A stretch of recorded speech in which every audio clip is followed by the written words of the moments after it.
শিক্ষা মা। ঝাঁসির রানী লক্ষ্মীবাঈর কীর্তি হল সেই মহৎ কর্ম যা তাকে সবার কাছে সম্মানিত ও স্মরণীয় করে তোলে। সৎ উদ্দেশ্য, পরিশ্রম, সাহস আর নিষ্ঠার ফলে লক্ষ্মীবাঈর কৃতি আজও অম্লান। কৃতি এমন এক গুণ যা অন্যকে অনুপ্রাণিত করতে সক্ষম। দেবী শকুন্তলা ছিলেন অন্তরে বাইরে সৌন্দর্য, নম্রতা, সংযম, মাধুর্যের সমন্বয়পূর্ণ। তিনি ছিলেন আত্মমর্যাদা ও দায়িত্ববোধে দৃঢ়। প্রাকৃতিক সম্পদ সংরক্ষণই হল তার স্ত্রী সুলভ গুণ। মিষ্টি মধুর বাক শ্রোতার মন জয় যেমন করে, তেমন বাকচাতুর্যে যমরাজকে সন্তুষ্ট করে মৃত স্বামীর প্রাণ ফিরিয়ে এনেছিলেন দেবী সাবিত্রী। এখানে তার বুদ্ধিমত্তা প্রচলিত নিয়তিকেও বদলে দেয়।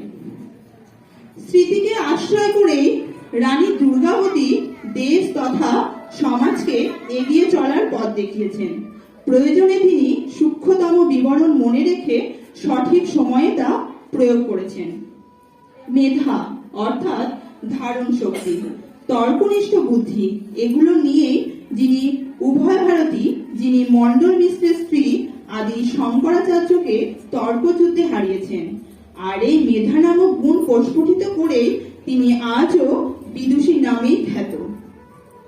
অসীম ধৈর্য, সহনশীলতা প্রভৃতি গুণের জন্য রানী রাসমণি সমাজের জন্য অনুপ্রেরণার দৃষ্টান্ত স্থাপন করেছেন। ইনার জীবন আমাদের দেখায় নারী শক্তি এবং সাহস পরিবর্তন আনতে পারে।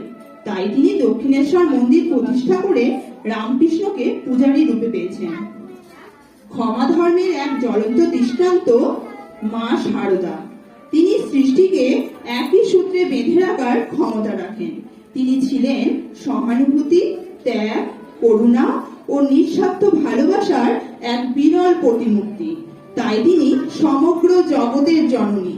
তার জীবনের মূল মন্ত্র ছিল, যা ভালো তাই করো, কারো দোষ দিও না। মানুষের মধ্যে ভুল খুঁজে না দেখে তিনি সকলের অন্তরে ঈশ্বরের অস্তিত্ব অনুভব করতেন।